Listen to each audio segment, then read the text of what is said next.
မက်ဆီပိုချားဖြစ်သွားတဲ့ရိုနယ်ဒိုကဂုတ်ဖြစ်နေစဉ်40ကျော်လာနေပြီဖြစ်တဲ့ရိုနယ်ဒိုအတွက်အသက်ဆိုတာကကိန်းဂဏန်းတစ်ခုတသားပါပဲဒါပေမဲ့မက်ဆီအတွက်ကတော့ဒီလိုမဟုတ်ပါဘူးဘာစီလိုနာကနေထွက်သွားပြီးတဲ့အချိန်ကစားလို့တဖြည်းဖြည်းနဲ့အကြအပိုင်းကိုရောက်သွားခဲ့ပြီးတော့အခုဆိုရင်တော့အနှုတ်ဘက်တောင်ရောက်နေပြီလို့ဆိုရမှာဖြစ်ပါတယ်မက်ဆီနဲ့ရိုနယ်ဒိုရဲ့အားပြိုင်မှုတွေကဆယ်စုနှစ်တစ်ခုစာရှိသွားခဲ့ပါပြီမက်ဆီလက်သစ်ဆိုပြီးတော့ယာမယ်ကဘောလုံးတော်စုထိချေးစွာနေရဆိုပေမဲ့လေအခုချိန်ဒီရိုနယ်ဒိုလက်သစ်ကတော့အိတ်ကောင်းလို့နေသေးပါပဲယာမယ်သာမက်ဆီလက်သစ်ဖြစ်ခဲ့ရင်ရိုနယ်ဒိုဂျူနီယာဟာရိုနယ်ဒိုလက်သစ်ဖြစ်ကောင်းဖြစ်နိုင်ပါလိမ့်မယ်ဘလို့ပဲမက်ဆီနဲ့ရိုနယ်ဒိုလက်သစ်တွေပေါ်ပေါက်လာပါစေဘောလုံးပရိသတ်တွေစိတ်ဝင်စားဆုံးကဂုတ်ကြီးတွေပြိုင်ဆိုင်မှုပါပဲရာသီကုန်သွားခဲ့ပြီဆိုပေမဲ့လေလက်ရှိအချိန်ထိဘောလုံးပွဲစဉ်တွေကရပ်တန့်သွားခြင်းမရှိခဲ့ပါဘူး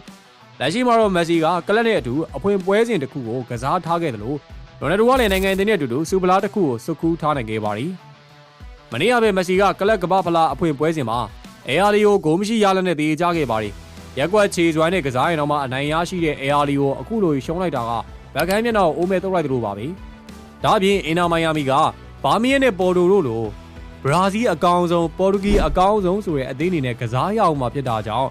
မက်ဆီနီနဲ့အခုတည်းကကလပ်ဘောကတ်ကိုတတပြလို့ရနိုင်ခဲ့ပါပြီကန်ဆာရာအကြပိုင်းရောက်နေတဲ့မက်ဆီတယောက်ကလပ်ဘောကတ်အတွက်ရရီယာတွေပြောင်းဖို့အချိန်တန်နေပြီပဲဖြစ်ပါတယ်အေယာလီယိုရှုံးနေပြီးမှတော့မက်ဆီကအိုင်ရှိုးစမီနဲ့ထိတိုက်တွေ့ဆုံခဲ့ပါတယ်အိုင်ရှိုးစမီဆိုတာကရိုနယ်ဒိုဖန်အကြီးစားဖြစ်တယ်လို့တခန်းလွန်နေတဲ့စထရီမာတဦးလည်းဖြစ်ပါတယ်မက်ဆီရဲ့လက်ရှိခေတ်စားနေတဲ့ကလပ်ဘောကတ်ရဲ့စူဖလားကြီးကိုလည်းဖီဗာဥက္ကဋ္ဌကအိုင်ရှိုးစမီစထရီနေတဲ့အခန်းထဲမှာပြသခဲ့ဘူးပါတယ်ဒါ့အပြင်ဖီဗာဥက္ကဋ္ဌနေရာကိုလည်းအိုင်ရှိုးစမီက10မိနစ်အထိရခဲ့ဘူးပါတယ်ဖီဗာကမက်ဆီကိုချစ်တယ်ဆိုတာအိုင်ရှိုးစမီအိတ်နေသလောက်ပဲရှိပါတယ်အခုလည်းမက်ဆီကစားခဲ့တဲ့ကလပ်ကမ္ဘာဖလားအဖွင့်ပွဲစဉ်ကိုအိုင်ရှိုးစမီကလာရောက်ကြည့်ရှုခဲ့ပြီးတော့ပွဲပြီးမှမက်ဆီကိုနှုတ်ဆက်ဖို့စောင့်နေခဲ့ပါတယ်ဒါပေမဲ့မက်ဆီကတော့အိုင်ရှိုးစမီကိုအဖတ်မလုပ်ခဲ့ပါဘူးရိုနယ်ဒိုဖန်အကြီးစားဖြစ်နေတဲ့အပြင်ကိုမကောင်းကြောင်းတွေကိုမီဒီယာရှေ့မှာဖောက်တယ်ချတတ်တဲ့အိုင်ရှိုးစမီကိုမက်ဆီကလည်းကြိတ်မုန်းနေမှုရပါတယ်မက်ဆီရဲ့တစ်ဖက်ချမ်းမှာတော့ရိုနယ်ဒိုကမက်ဆီလက်သစ်ရှိတဲ့စပိန်ကိုဖိုင်နယ်မှာအနိုင်ယူပြခဲ့ပါတယ်ဒီဖလားကပေါ်တူဂီအတွက်ရိုနယ်ဒိုယူပေးခဲ့တဲ့ဒုတိယမြောက်နေရှင်လိဖလားလေးဖြစ်ပါတယ်ဒီဝဲစဉ်မှာအလိန်ကောက်ကျွမ်းမာရီဆိုတဲ့ယာမယ်ကိုရိုနယ်ဒိုရှင်းထုတ်သွားတဲ့ပုံတွေက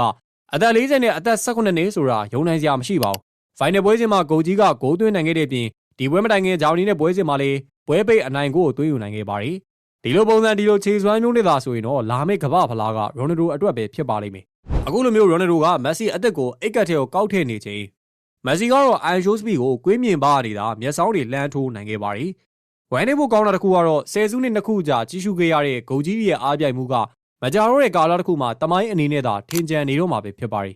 မက်ဆီသားတွေရိုနယ်ဒိုသားတွေဆိုတာထက်ဂိုကြီးရဲ့ခက်ကိုမှီလိုက်တာကတခြား generation တွေထက်ကျွန်တော်တို့ကပို့ပြီးတော့တာနေခဲ့ပါပြီဒါကြောင့်မဲလက်ရှိချိန်တွေကိုတန်ဖိုးထားဖို့မမေ့ပါနဲ့လို့ပဲသတိပေးလိုက်ချင်ပါတယ်